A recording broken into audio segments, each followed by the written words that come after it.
Teves, idiniklara na ang terorista sa bansa. Naisumiti na ng DOJ sa Anti-Terrorism Council ang rekomendasyon na ideklarang terorista si suspended Congressman Arnolfo Teves Jr.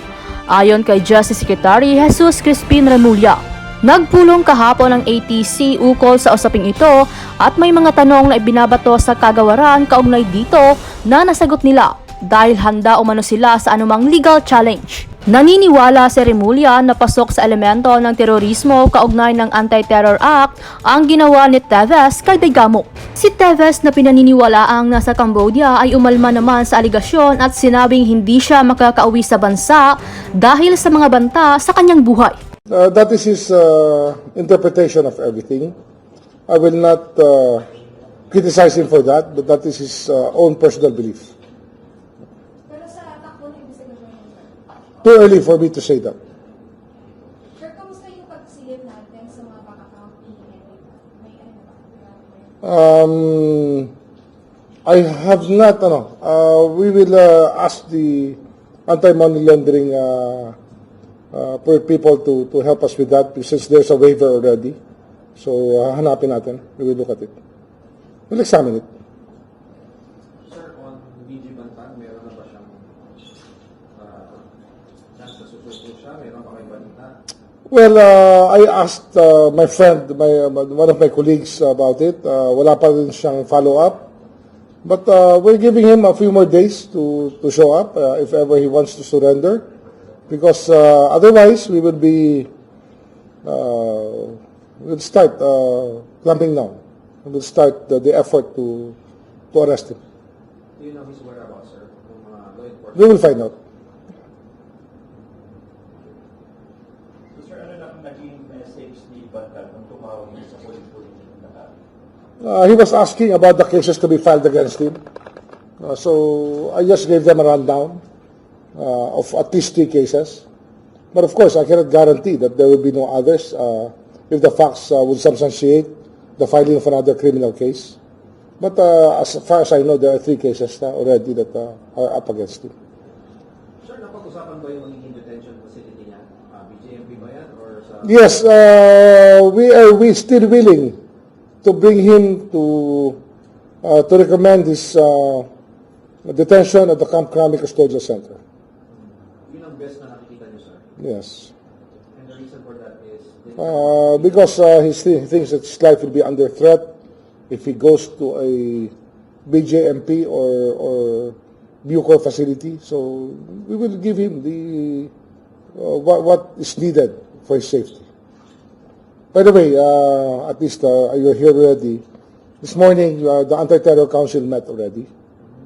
And I made a case already for the designation. We started the process of designating Congressman Teves as a terrorist, and a technical working group has been formed for this purpose to recommend the action of the Anti-Terror Council as to the designation of Teves. And with that, I just made a case out of it. I told them why, and I told them what provisions of law under Section 25 of the law in relation to the Section 4A of the law and other provisions of the Anti-Terror Act. It's part of the process of designation that is part of that is within the law that we did in the plenary session of the Anti-Terror Council, the 20th meeting of the Anti-Terror Council for this year. Since the beginning, since the inception. Ano pong siya nasabi ng ATC, sir? Kapag yung sabi? Well, there were some questions, but we were able to answer the questions, and we are prepared for legal challenges because there may be people who will want to legally challenge the use of the anti-terror law for this purpose. But there's a very simple, meron kasing napakasimpleng paliwanag dito. Governor Digamo is the highest locally elected official in the whole Negros Oriental. The highest. That's like the others would be like the other governors of the different in the 80 other provinces within the country, highest elected local official. And for the person to be killed in his own home by a group of professional soldiers, and of course recorded for posterity by the CCTV system, it shows us how brazen the crime was. If a person with the rank of governor can get killed in his own home because of forces like this, then who will not be terrorized by such an action? I think it sends the message across. Napakaliwanag naman, no? Na kung kaya nilang patayin ang isang nakaupong gobernador sa loob ng kanyang tahanan mismo, ano pa kaya yung taong ordinaryo na natatakot sa ganitong mga pagkilos? Isang napakaliwanag na bagay yan. Sir, Teves only. Teves, we call it the Teves Criminal Group or Teves Criminal Organization. So, Congressman Teves and others. And others, yes. That is still under study. That will be for the NBI to recommend. We will look at the recommendations as to that. But there are at least 4 people within the criminal organization that will be pointed out already as part of the terror organization. So, Congressman and 3 others.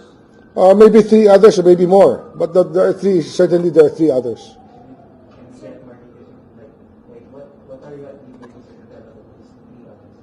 I cannot understand you with your mouth covered. Huh? What's the participation of those 3? Probably the casting director is part of it. The casting director, Marvin, is part of it. And others. Pero sir, hindi pa po convicted si Kong Teves sa court, di ba? The case against Congressman Teves for multiple murder, multiple frustrated murder, multiple attempted murder will be filed very soon. Sir, ano ba una? Yung deklarasyon as terrorist si Teves or yung mga cases to be... Cases muna. But of course, all of these things have to be done simultaneously. One does not stop the other from happening. So hindi naman sir pa mas mauna yung designation niya? Hindi. Mauna yung cases. I'm certain of that. Sir, pa-focus through muna yung sa designation. Anong proseso yung pagdadaan? Recommendation from the DOJ, then saan po sasabihin? Technical working group. And then, they will bring up the case to plenary again. When the next meeting, it will be part of the agenda, and then we will see if there will be people who will object, and then we will divide the house if there will be any objection. So, pag walang objection, sir, that day din, pwede nang i-declare. It's possible.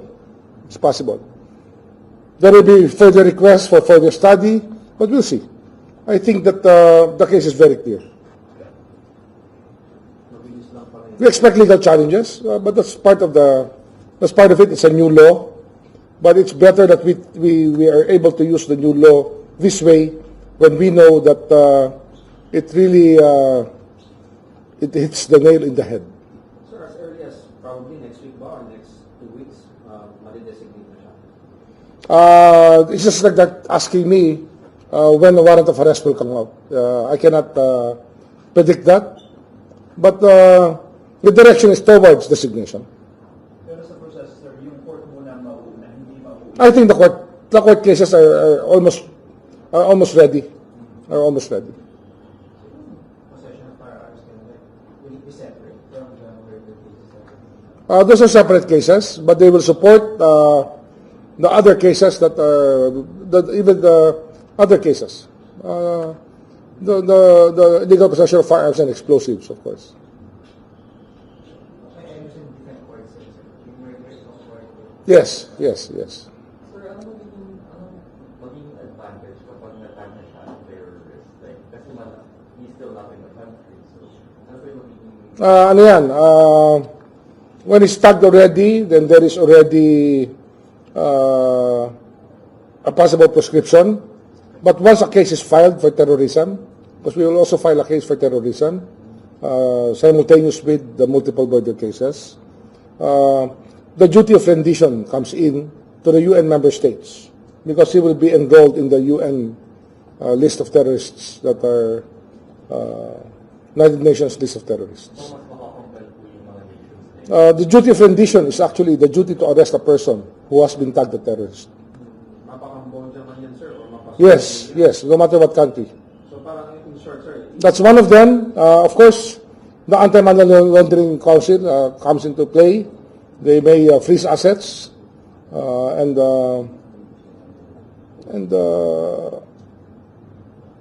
freeze the ways and means by these assets, or the way these assets are moved or earned or kept. Pero ano witnessing po on the whereabouts of Teves? We can find out if it was very urgent, but we're not too hot on it yet. But we can find out if that's the only case. So yun na ang state witness natin. How many of the suspects will be state witnesses? I cannot determine that. That will be for the federal prosecutors to determine and apply for within the courts. Pero sir, most likely pa yung mga nasa NBI custody. Yes, so there will be some of those witnesses, but there will be other witnesses. Majority po of those in custody will be witnesses. I think so. Whether hostile or cooperative, there will be witnesses. Wait, sir, they will be responding first. Yes. They have to be discharged if there will be state witnesses. Okay? Sorry.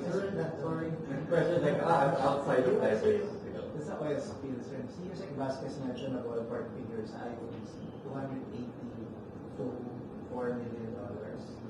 So this kind of fund, is this large enough already for the DOJ? And will this also, is it big enough to cover the recovery of the affected? Actually, we're not looking at the amount right now. We're looking at the effort that has to be made for the recovery.